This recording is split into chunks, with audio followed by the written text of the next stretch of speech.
Y ahora sí, le damos toda la libertad a Priscila Fernández de Espósito de Buenos Aires para que ella nos entregue el tema de esta tarde. Priscila, todo tuyo.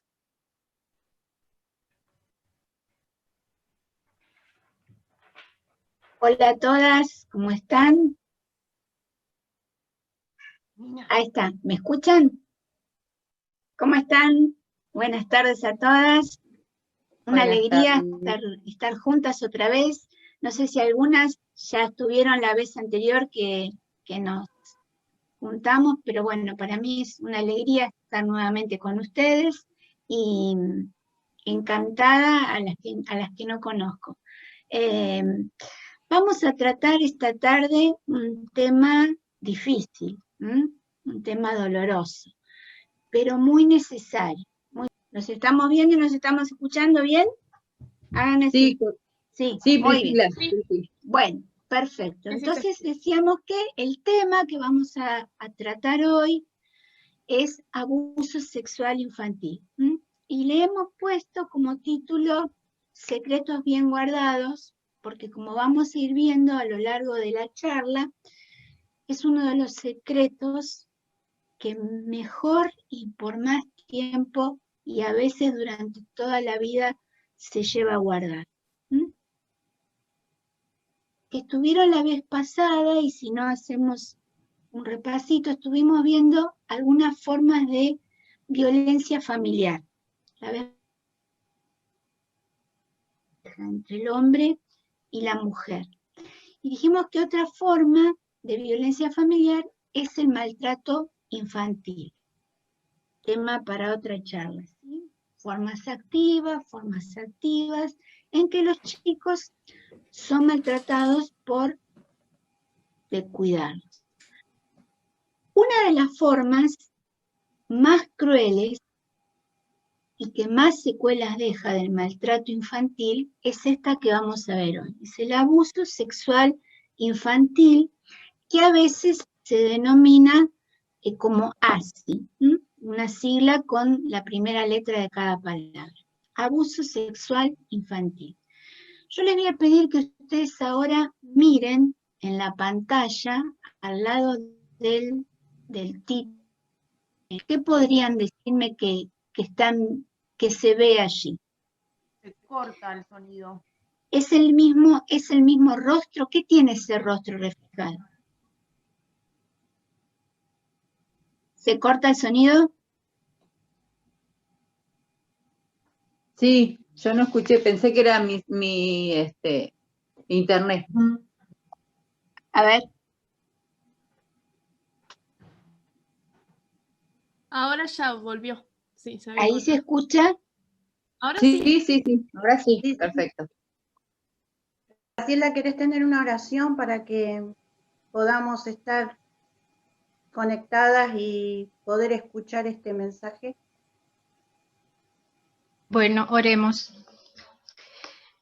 Bendito Dios y Padre, en esta tarde queremos acudir a vos porque reconocemos tu poder, tu misericordia sobre todos tus hijos, y en este momento, Señor, imploramos tu misericordia para que podamos escuchar un tema que nos preocupa y mucho. Sabemos que están sucediendo muchas cosas tristes en los niños y que quedan secuelas para toda la vida. Yo te pido, Señor, que vos permitas que Priscila pueda desarrollar este tema, que quites toda perturbación, toda cosa que está trabando en este momento, que podamos disfrutar de esta charla, Señor. Yo te pido en el nombre de Jesús que vos estés obrando. Gracias, Padre, porque vos tenés el control absoluto de todas las cosas. Nos encomendamos a vos, en el nombre de Jesús, nuestro Señor y Salvador, oramos. Amén. Amén. Amén. A ver si está. Ahí pude volver, ¿me escuchan? Sí, Priscila, ahora sí te escuchamos y te vemos. Ahora, por favor, volveme a habilitar la pantalla compartida para que pueda poner el power.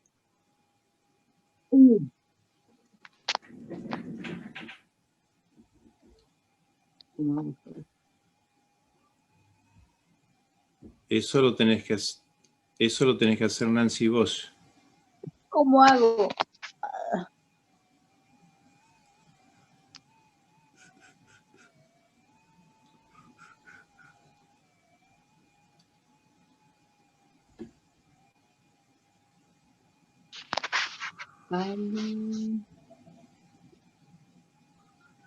Hacer coanfitrión. Coanfitrión, sí.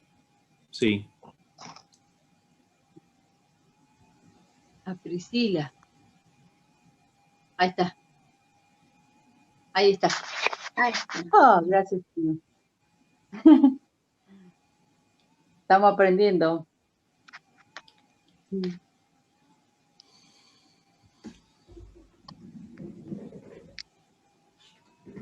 Ah, mira.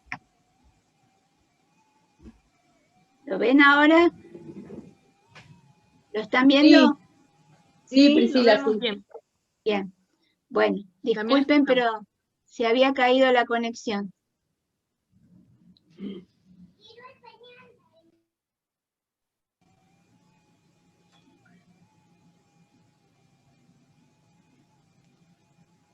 Y para que se vea grande.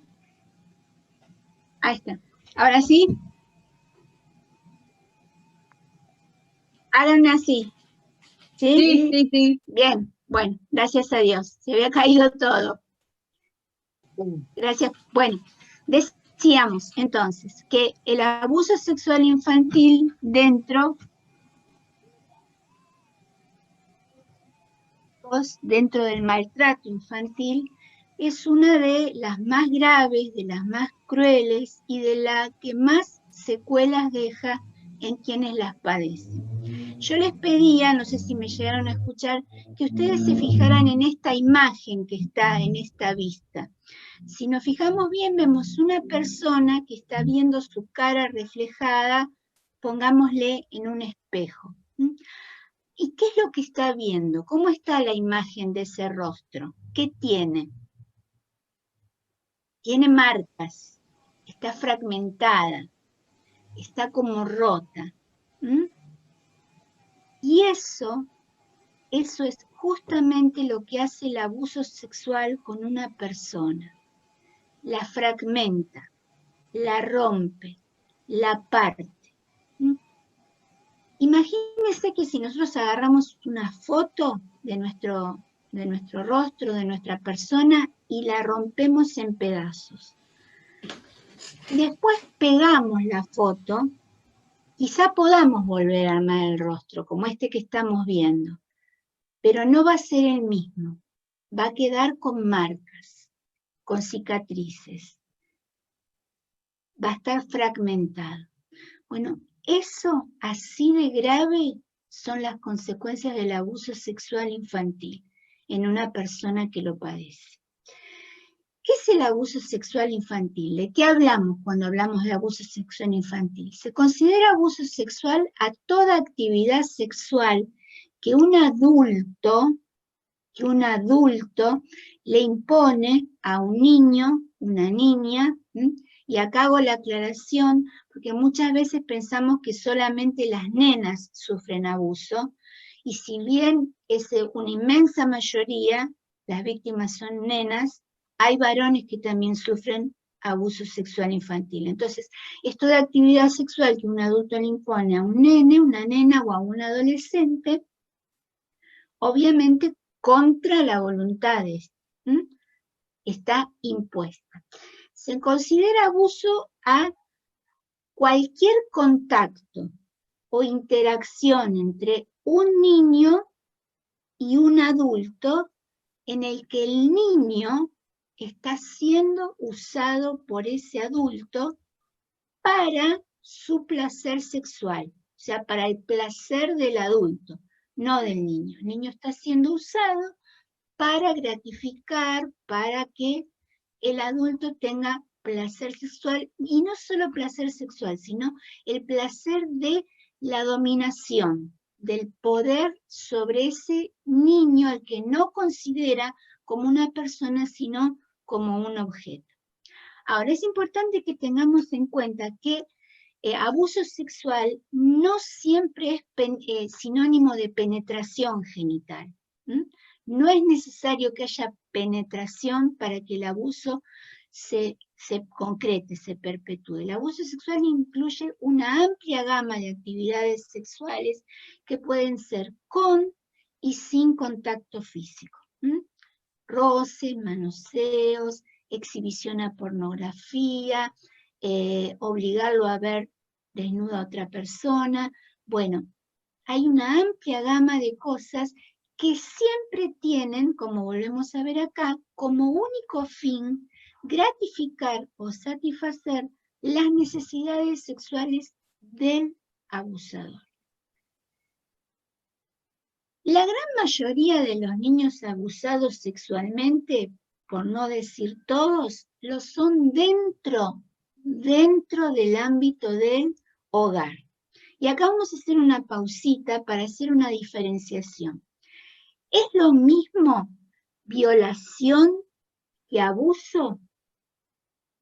¿Qué les parece? ¿Es lo mismo violación que abuso sexual? No. ¿Y cuál es la diferencia?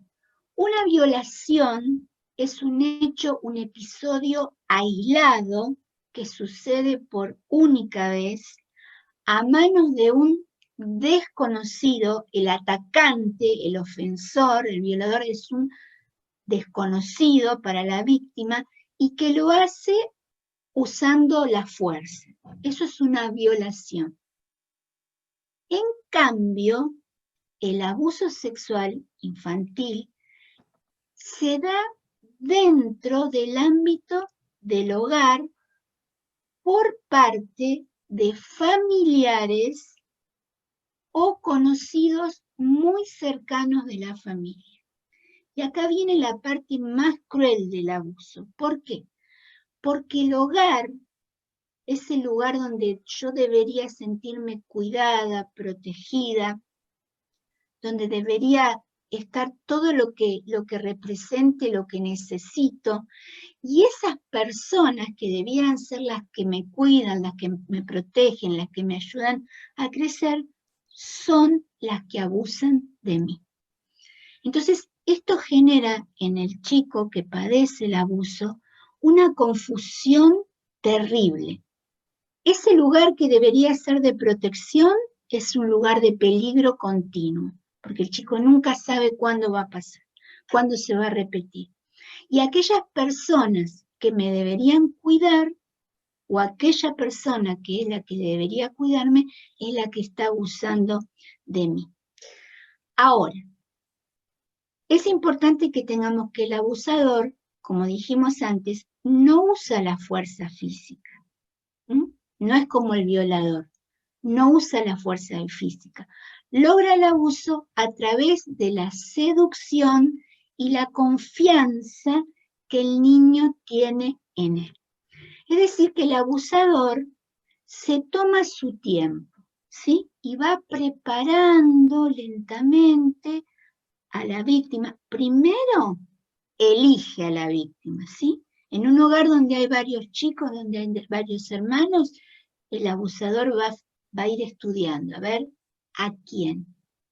Elige a la víctima y durante un tiempo la va conquistando, se va ganando su confianza, la va seduciendo, con regalos, con elogios, diciéndole que la quiere mucho, que es muy especial, que es mejor que sus hermanos. Y así se hace, dicen los especialistas, como un hechizo. El chico queda como atrapado en esa relación de confianza que tiene en esa persona que cuando logre que el chico confíe en él, va a abusar de él. Algo muy importante, una característica muy importante, es que el abuso siempre es llevado en, miren acá, está escrito en rojo, en secreto, ¿sí? Y este secreto es lo que profundiza el dolor de la víctima y le da impunidad al abusador, porque es un secreto entre el abusador y el chico abusado. Primero el secreto es, esto es un asunto entre vos y yo, porque vos sos especial para mí, porque yo te quiero mucho, porque los demás no se tienen que enterar. Pero después empiezan las amenazas. No le cuentes a nadie, porque si le contás no te van a creer. O si tu mamá se entera se va a poner muy triste, o se puede volver loca. O si se enteran en la escuela, los chicos no se van a juntar con vos. O si saben, me pueden meter preso. Y la familia se destruye. O mirá que si... Y de ahí pueden ser amenazas sutiles o amenazas más graves. Te mato, te encierro en el baño, te dejo sin comida. Bueno, este secreto amordaza al chico y hace que al no poder contarlo, al no poder denunciarlo, el abuso se prolongue en el tiempo. El abuso no ocurre una vez. El abuso ocurre muchas veces, a veces durante años y a veces hasta llegar a la adolescencia. Y tiene consecuencias a corto, mediano y largo plazo en la vida de la víctima. No es gratis el abuso. El abuso tiene consecuencias a corto, a mediano y aún en la vida adulta las secuelas de un abuso sufrido en la niñez siguen teniendo consecuencias. Y algo que tenemos que tener en cuenta es que no solamente afecta la vida de la persona, del chico, del niño que lo sufre, sino que también destruye a la familia. Miren, acá abajo tenemos la imagen de una familia que está toda rota, ¿se ve? Esto grafica qué pasa en una familia cuando hay abuso. Si la familia, puede ser que la familia no lo sepa explícitamente, pero se respira en el ambiente que algo pasa. Y cuando el abuso se descubre y el abusador es denunciado y probablemente no tenga más contacto con la familia o vaya preso, esto hace que la familia se rompa, se quiebre. En la Biblia encontramos una historia de un abuso. En 2 Samuel capítulo 13 encontramos la historia de Tamar. Tamar era una de las hijas del rey David. Y ella es violada, abusada por un medio hermano suyo, por Amnón. Si ustedes después leen el relato en casa, van a ver que esto no fue casualidad, ni fue un hecho del momento, sino que estuvo planeado, pensado, planificado por el abusador. Cuando Tamar es abusada y después el hermano le dice que se vaya, ella hace algo muy gráfico. Se tira ceniza sobre la cabeza en símbolo de luto y rasga su vestido. En la antigüedad la vestimenta tenía un significado especial porque definía a las personas. Había una vestimenta para cada clase de persona. Las hijas vírgenes de los reyes, las princesas vírgenes, llevaban una túnica de colores, vestido de colores que la identificaba como una princesa virgen. Ella rompe su vestido y eso está mostrando por afuera lo que le pasó por adentro. Al tirarse ceniza, ella es como que se hubiese muerto por adentro, así se siente. Y al rasgar su vestido, está mostrando este rompimiento, este quebrantamiento, este dolor profundo, esta fragmentación que sufre la personalidad del chico que sufre abuso. La historia sigue, si ustedes después la leen, el papá, el rey David, se entera pero no hace nada, se enoja pero no toma medidas, entonces su hermano Absalón, que también se entera, se llena de odio, de venganza y termina armando un plan para matar al medio hermano que había abusado de su hermano. Fíjense toda la cadena de problemas y desastres familiares que hay a partir de un abuso. Por eso el abuso no solo afecta a la criatura, al chico o al adolescente que lo sufre, sino que destruye a la familia. Vamos a ver algunos mitos y verdades sobre el abuso sexual infantil. Las que tuvieron la otra vez ya explicamos y lo volvemos a decir, que los mitos, ¿sí?, son creencias populares que están instaladas y que se creen sin discutir, ¿sí?, como que se aceptan sin analizar, pero que siempre son falsas. ¿Sí? A veces contienen una parte de verdad, pero son falsas. Y el creerlas hace que el abuso se perpetúe porque se acepta como que esto es lo natural. Un mito es que el abuso sexual infantil es poco frecuente. Bueno, esto es completamente falso. Más del 50% de los chicos o de las personas han sufrido algún tipo de abuso en su vida. De esa cantidad, el 60% o más son nenas, son mujeres. Y hay un 40% que son varones, porque los varones también son abusados, en menor proporción. Y en el 99,9% de los casos, el abusador es un hombre. Hay mujeres que abusan, pero es en una proporción muy chiquita. En el 99% de los casos, el abusador es un hombre. Otro mito, generalmente el abusador es un desconocido. Falso también. Como dijimos, el abusador siempre es alguien conocido de la familia. Alguien que pertenece a la familia, un papá, un padrastro, un abuelo, un hermano mayor, un medio hermano. Alguien que pertenece a la familia. O un amigo de la familia, un conocido, que tiene acceso a la familia y de quien no se desconfía. Otro mito es que se dan familias pobres o de poca cultura.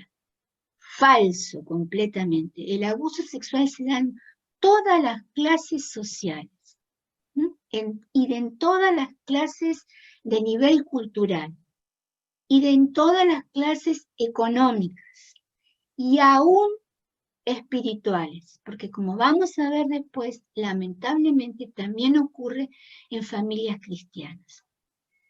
Hay algunos que dicen, bueno, para los chicos es como un juego. No, falso. Nunca le causa placer a un chico ser abusado.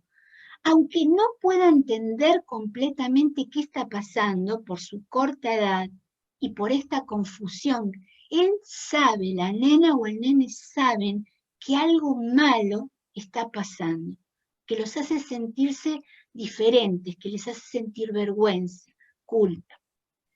Otros dicen, no, los chicos inventan, son fantasías. Esto también es falso. Los chicos no mienten. Cuando pueden, porque les es muy difícil, cuando pueden contar que son abusados, no inventan, porque no pueden hablar de algo que no conocen. Por su corta edad no tienen detalle de la actividad sexual. Entonces, los chicos no mienten, no fantasean. Algunos dicen es un problema privado de la familia, no hay que meterse, son cosas de familia. Falso. Es responsabilidad de todos y de nosotros mucho más como iglesia, informarnos, como están haciendo ustedes ahora, a instancias de los pastores y de las esposas, en estas reuniones, informarse y hacer cosas para prevenir o para ayudar a quienes sufren abusos. Y el último mito es este que ya les dije antes. No se produce en familias o en ámbitos cristianos. Lamentablemente está comprobado que en muchos hogares cristianos los chicos sufren abuso. El abusador, esto es algo bueno que aclaremos tampoco, no es una persona que va por la calle y todos nos damos cuenta que es un abusador. El abusador lleva su vida normalmente, porque como vimos la otra vez con los maltratadores, tiene una doble fachada. Es alguien hacia afuera y es otro hacia adentro. O sea que capaz que en el trabajo, en el barrio, en el club, en la iglesia, en la escuela, es una persona completamente normal y hasta respetable. Nadie sospecharía de él que podría estar abusando, pero puertas adentro el abuso ocurre. ¿Cuáles son las condiciones que el abuso sexual se perpetúe en el tiempo? Acá tenemos que hablar de un triángulo perverso. El primer elemento que hace que el abuso suceda y se continúe, porque como dijimos antes, no ocurre una sola vez, ocurre muchas veces a lo largo del tiempo, es la autoridad. Hay un desequilibrio de autoridad. El chico por su edad es dependiente del adulto, lo necesita. Entonces, el adulto, o puede ser un chico pero que tenga una diferencia de edad suficiente como para que genere un vínculo de dependencia. Y esta autoridad mal usada le permite al adulto abusar del menor. El segundo elemento, y quizá el más importante, volvemos a repetir, es el silencio. El chico no puede contar lo que le pasa, es un secreto que tiene que guardar, que no se anima a contar.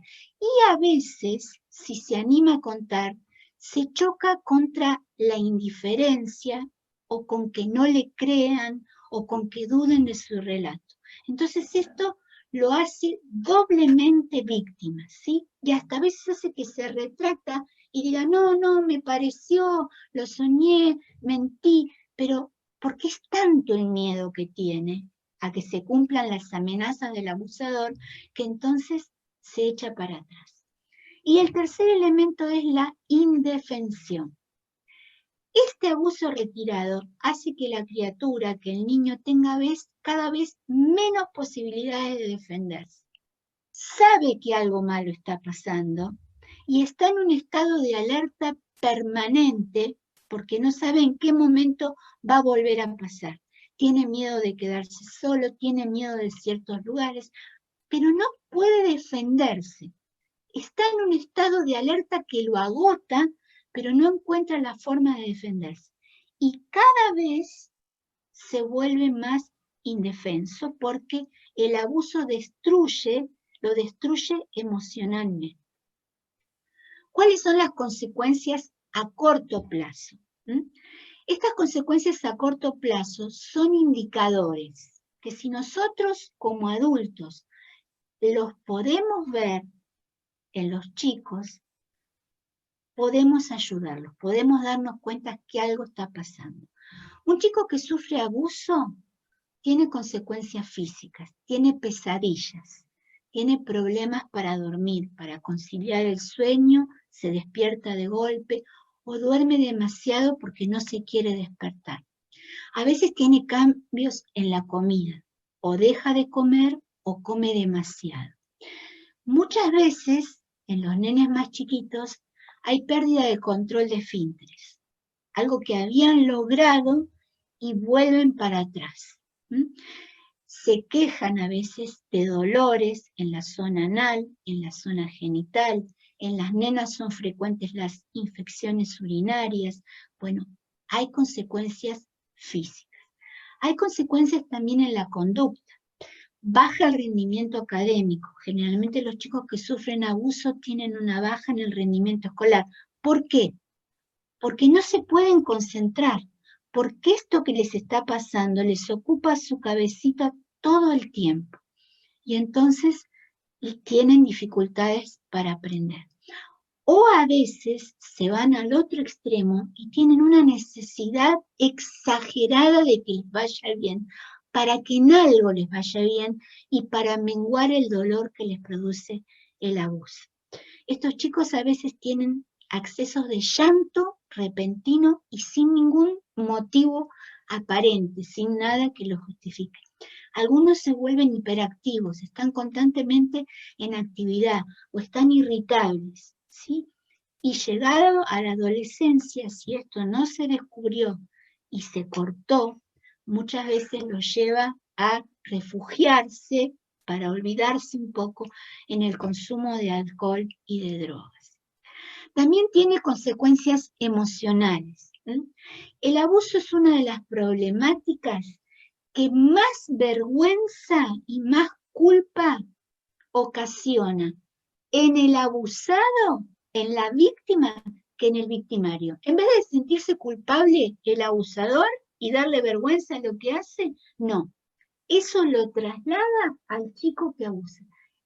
El niño o la niña o el adolescente que sufre abuso siente una tremenda culpa y vergüenza porque el abusador le hace creer que es culpable. A veces, bueno, ¿qué te quejas? Si te gusta. Si es un adolescente, bueno, vos me provocás, a mí no me queda otra. Sos demasiado linda y bueno, yo soy no. Entonces, la culpa, la vergüenza, siempre va deslizada a quien no la tiene, porque el chico nunca es responsable de un abuso.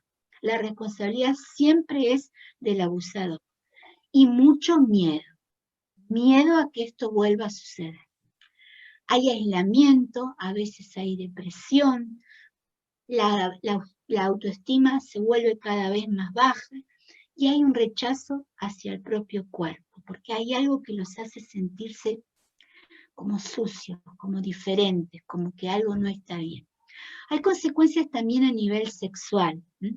Muchos problemas de identidad sexual, sobre todo en los varones, tienen su origen en un abuso sufrido cuando eran niños. A veces se da un conocimiento sexual precoz o inapropiado para la edad. Chicos que hacen comentarios o dibujos, y uno dice, esto no está acorde a la edad que tiene. Bueno, eso es un indicador de que algo le está pasando a ese chico. Y a veces lo lleva a exhibirse por demás o a una masturbación compulsiva. Y también hay consecuencias sociales. Al chico le cuesta relacionarse por esto de que se siente diferente, por esta culpa, por esta vergüenza que siente, porque le parece que todos saben lo que le está pasando, y a veces hay conductas antisociales. Hay agresión, hay dificultades para relacionarse con los demás. Eso es lo que pasa a corto plazo, durante la niñez. Pero como dijimos, los efectos del abuso sexual son a corto y a mediano y a largo plazo. Y también dejan secuelas en la vida adulta. Una persona que ha sufrido abuso durante la niñez, en la vida adulta, sufre lo que los especialistas llaman el síndrome por estrés postraumático. ¿Qué es esto? La persona cree que ha olvidado, ha tratado de olvidar lo que vivió, pero estas situaciones que ha vivido de abuso vuelven una y otra vez a su mente. A veces en forma como de flashes, imágenes, ¿sí? O olores, sonidos, que hacen que en su mente aparezcan momentos, escenas que vivió. A veces no de manera consciente, pero durante el sueño, como pesadillas, que vuelven una y otra vez, pasado muchos años, estamos hablando ya de personas, de mujeres que quizás hasta se han casado y han tenido hijos, y siguen cargando con estas consecuencias del abuso en la vida adulta. A veces se produce un bloqueo de recuerdos, es decir, que la mente llega hasta un punto y no pueden recordar más. Miren el caso de una persona que, tratándose por este tema, le refiere a la persona con la que está conversando que él reiteradamente tenía un sueño.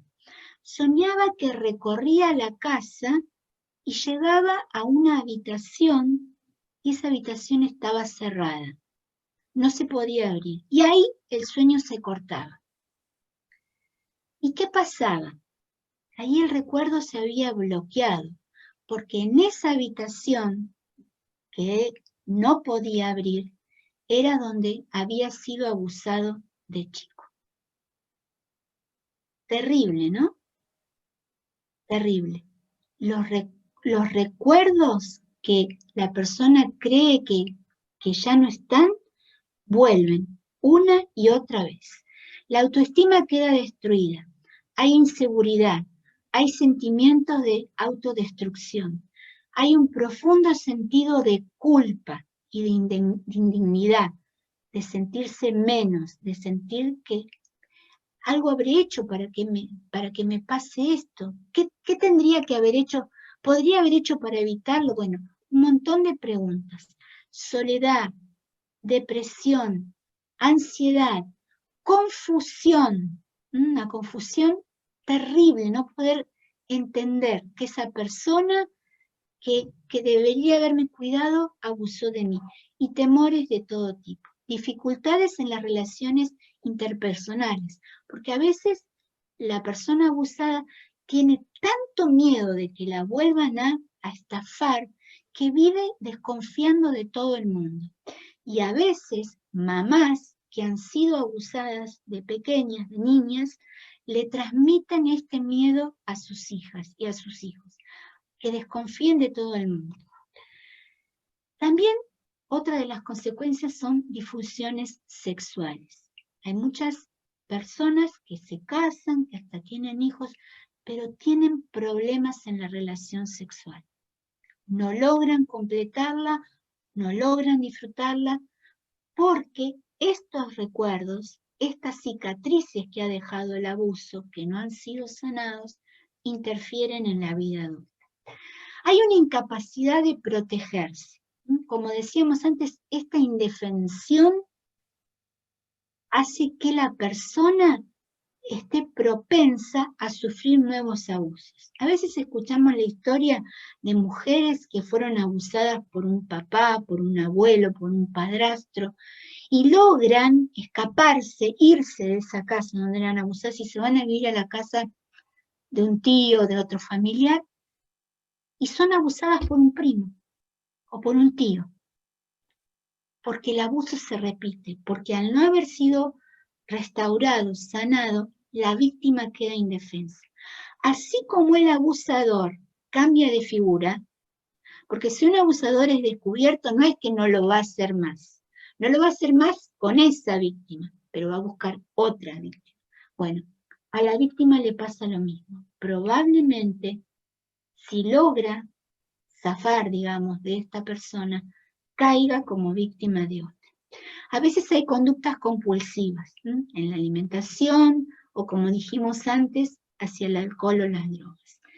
Y una muy, muy grave es que trae dificultades en la relación con Dios. El chico que ha sufrido abuso, aparte de la culpa y una profunda tristeza, está enojado. Está enojado consigo mismo. Está enojado con los demás adultos de la familia porque él piensa que saben y que debieran haber hecho algo y no lo ayudaron, no lo defendieron.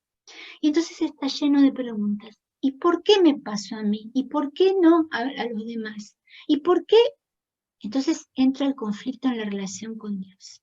Y si Dios me ama, ¿por qué me pasa esto? ¿Y por qué no me cuidó? Y hay un montón de preguntas que también afectan la vida espiritual. Bueno, ¿qué podemos hacer para prevenir el abuso sexual infantil? Muchas de ustedes tienen hijos, algunas nietos, sobrinas, vecinos, algunas son maestras de escuela dominical, de hora feliz, algunas son docentes. ¿Qué podemos hacer para prevenir el abuso sexual infantil? En primer lugar, tenemos que enseñarle a los chicos que tienen derecho a decir no a los adultos que los hacen sentir incómodos. Muchas veces nosotros le decimos a los chicos, bueno, tenés que ser educados. Está bien eso, pero los chicos tienen que saber que si un adulto hace algo que los hace sentir incómodos, tienen que decirle no.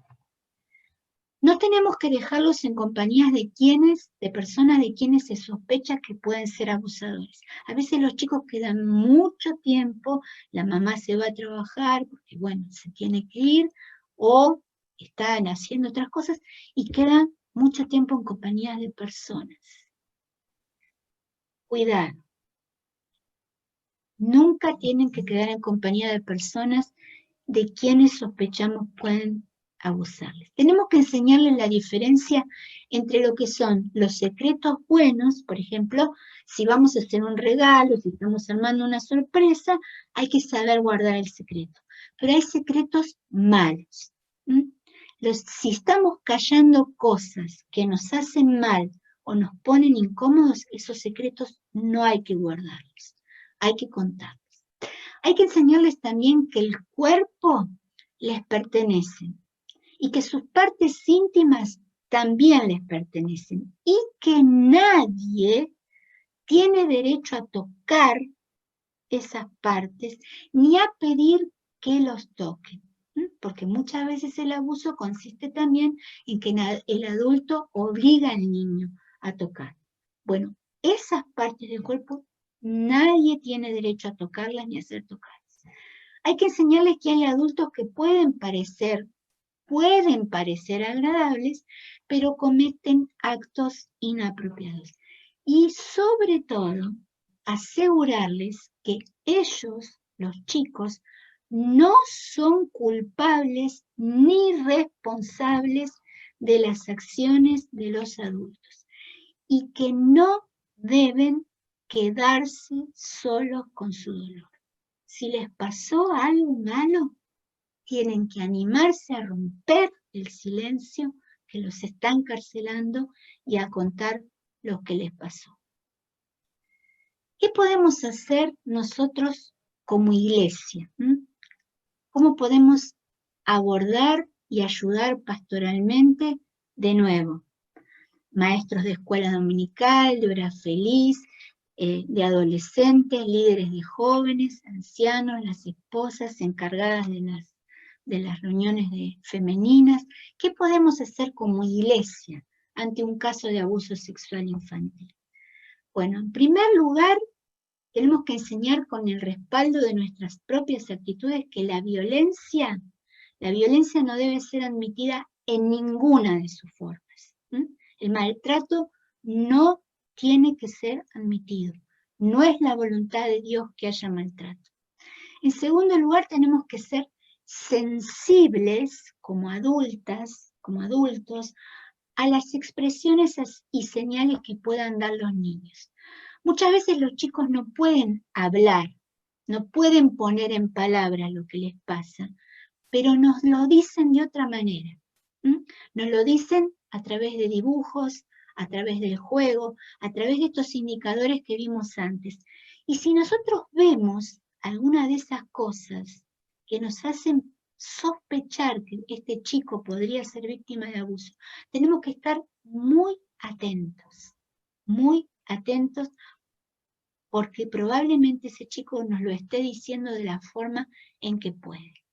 Ahora, para que un chico se anime a contar, a romper este secreto tan bien guardado, que, como dijimos, se arrastra hasta la vida adulta. Miren, hay mujeres de mucha edad, adultas, que han arrastrado con este secreto toda la vida y que nunca pudieron contárselo a nadie. Cargan con este dolor 20, 30, 40, 60 años y nunca se lo pudieron contar a alguien. Qué liberador sería que nosotros estemos atentas para que si hay una criatura o una mujer grande que ha sufrido abuso, pueda animarse a hablar y a contar. Pero para eso tenemos que establecer un vínculo de confianza y de seguridad. El nene, la nena, el adolescente, la persona mayor, tiene que saber que puede confiar en nosotros, que somos dignas de confianza, que vamos a mantener la reserva. Tiene que haber espacios de comunicación y encuentro para que el niño o la persona mayor pueda romper ese secreto guardado y ese secreto deje de lastimarlo, de hacerle daño. Miren, hay una ilustración muy gráfica que a veces podemos usar con los chicos, pero que viene muy bien para nosotras como adultos. Porque quizá en esta tarde, alguna de ustedes, al escuchar esto, se esté dando cuenta que ha sido víctima de abuso en su niñez. Y entonces esto sería el primer paso para empezar el proceso de restauración, de sanidad.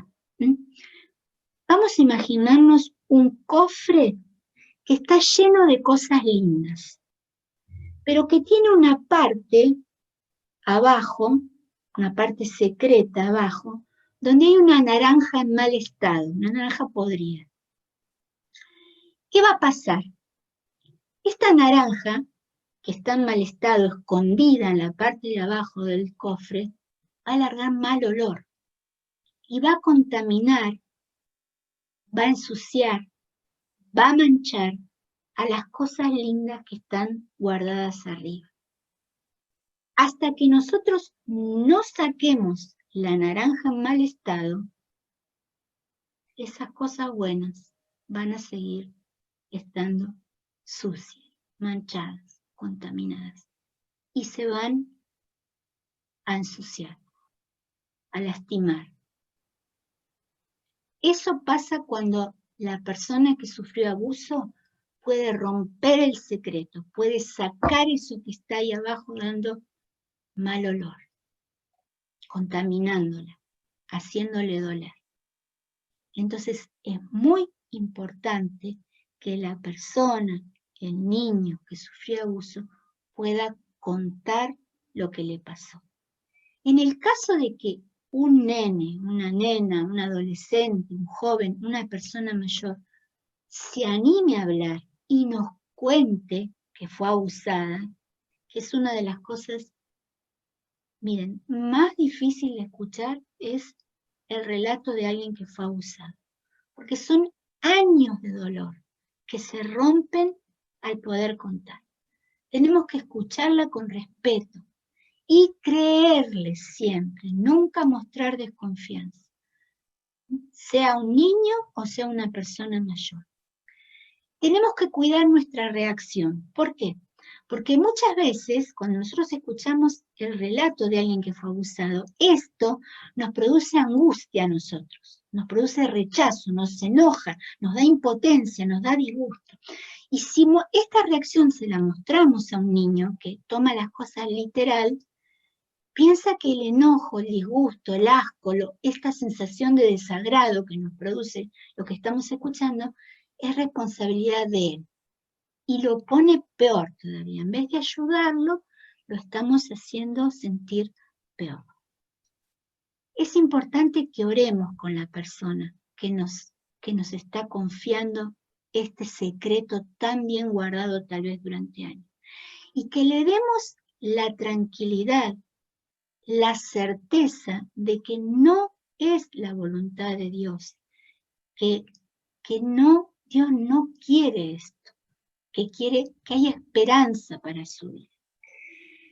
Y no tratar el caso solo, ¿sí? Si sos maestra de escuela dominical o de hora feliz, tenés que contarle al chico, mira, esto que me contaste es muy serio.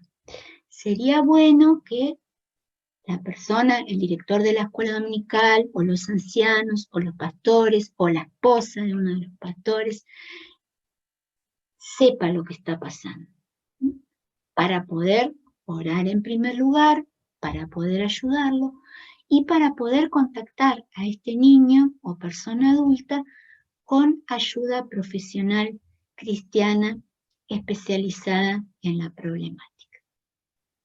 ¿Cómo hacemos para salir de una situación de abuso? Para ayudar a alguien que nos cuenta que lo está viviendo,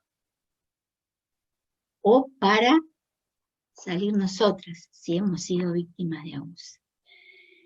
El primer paso es darnos cuenta de lo que está pasando.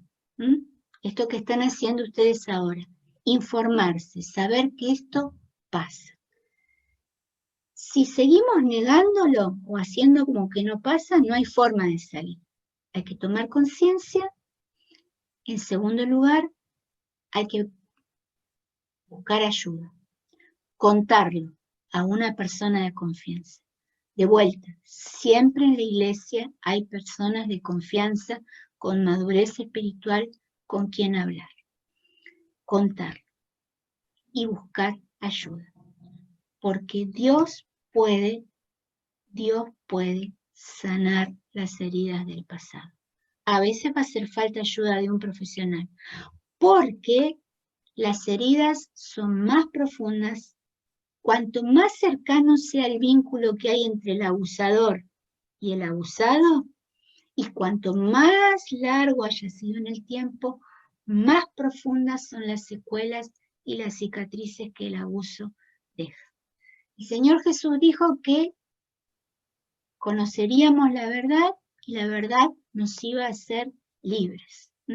Para ser libres del abuso y de las consecuencias del abuso, hay que conocer la verdad.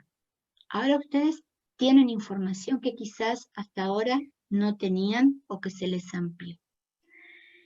Entonces, ese es el primer paso. La otra vez vimos un pasaje de la Biblia que está en Lucas. Son palabras del Señor citando la profecía de Isaías. Lo vamos a volver a leer, o lo vamos a leer para las que no estuvieron la otra vez. Dice, el Espíritu del Señor está sobre mí, porque cuanto me ha ungido para dar buenas nuevas, buenas noticias a los pobres. Me ha enviado a sanar a los quebrantados de corazón. Decíamos antes que el abuso quiebra, fragmenta, rompe por dentro a la persona. Bueno, Dios puede restaurar, puede sanar esas heridas, a pregonar libertad a los cautivos. Un chico que sufre abuso, un adulto que sufrió abuso durante la infancia, está preso de ese secreto que no puede contar y que a veces pasa de generación en generación. Abuelas que fueron abusadas, madres que fueron abusadas, hijas que fueron abusadas, que son abusadas. Dios vino, el Señor Jesús vino para traer libertad, para dar vista, para poner libertad a los oprimidos y anunciar el año agradable del Señor. El pasaje en Isaías sigue así. Dice la profecía, reedificarán las ruinas antiguas, reedificarán las ruinas antiguas. Una persona que fue abusada está como en ruinas. Si es un adulto que sufrió abuso en su infancia, siente que su vida está hecha pedazos, en ruinas. Si es una criatura también. Levantarán los asolamientos primeros. Restaurarán las ciudades arruinadas. Y vamos a prestar atención a esta última frase de Isaías. Dice que van a restaurar los escombros de muchas generaciones. Los cimientos de un edificio se hacen con escombros que son tratados, que son trabajados.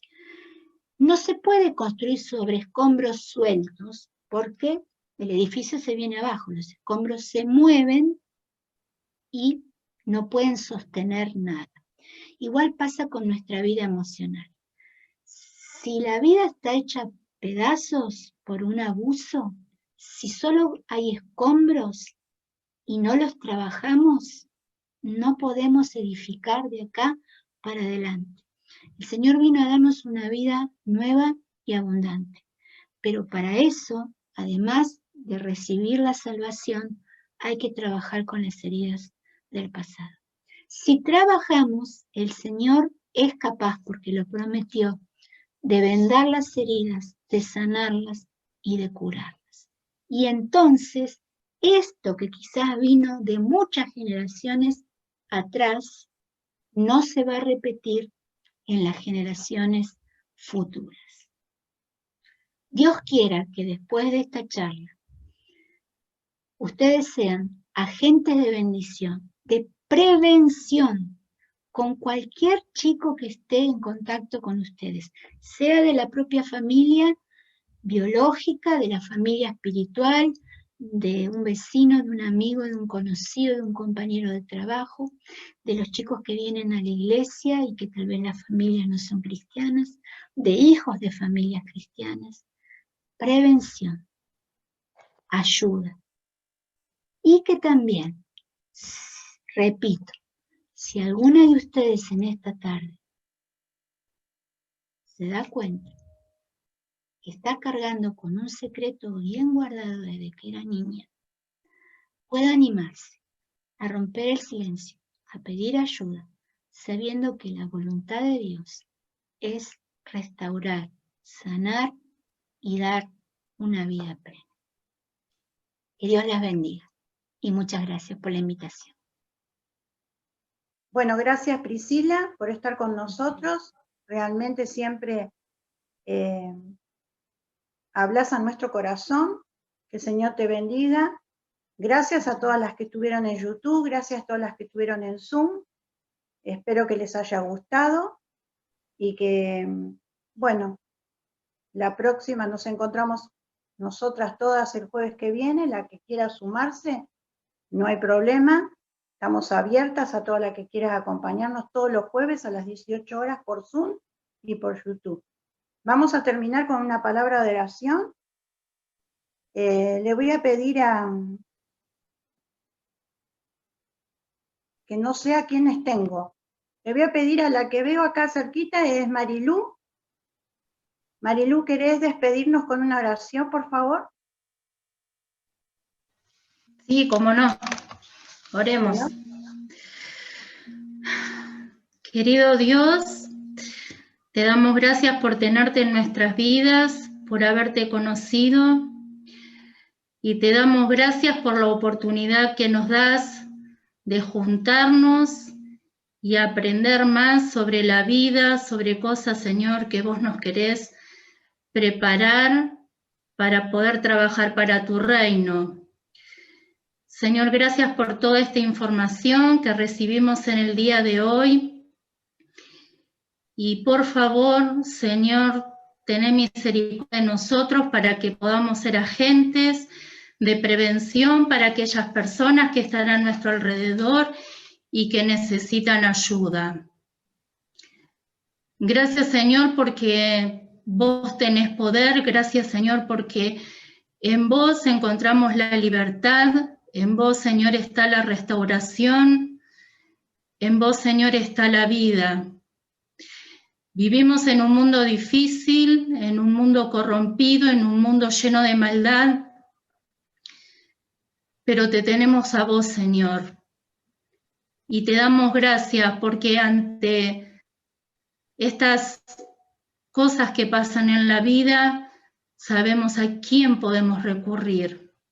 A la fuente que tiene poder, a la fuente que tiene gracia y que tiene misericordia de las personas. Bendecí a cada una de mis hermanas, las que hoy están presentes, Señor, a las que pudieron escuchar esta charla. Y como decía Priscila, si alguna tiene algún secreto guardado, que lo pueda poner delante de tu presencia, para que vos empieces la sanidad en su vida. Que en vos encuentres, Señor, ese poder para deshacerse de todas esas cosas malas que le han provocado. Bueno, nuevamente gracias por este tiempo, Señor. Nos vamos llenas, nos vamos bendecidas, y que ahora todo esto que recibimos lo podamos contagiar a los demás.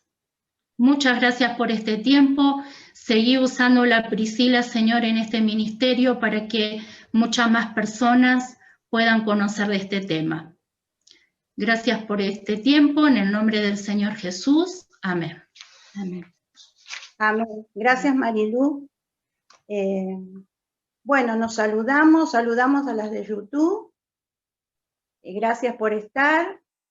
Y Gracias por la invitación, muchas gracias, que Dios las bendiga mucho y las use para bendecir a muchos chicos y a muchas personas grandes. Gracias, Priscila. Gracias, Priscila. Gracias a ustedes, Dios las bendiga.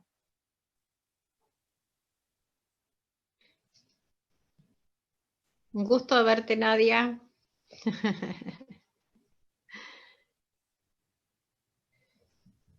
Bueno, las saludo, hermanas. Gracias por querida. poder estar y por poder disfrutar este tiempo. Bendiciones para todas.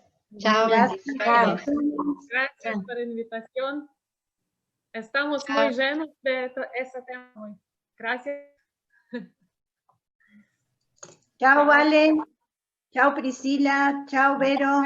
Chao, Nadia. Chao, Vero. Besos. Chao, Nancy. Chao, chicas. Chao, Eddie. Angélica, un beso. Chao, nos Chao. vemos. Chao, Paula. Chao, Cristina. Chao. Dios la bendiga. Chao, chao, saludos. Chao, Nancy. Chao, bendiciones. Ivana, un gusto, bendiciones. Muchas gracias. Pali, un beso grande.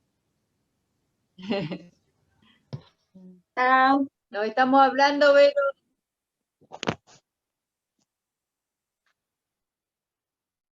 Cristina, saludos. Salimos de YouTube, ¿quién saca? Saludos.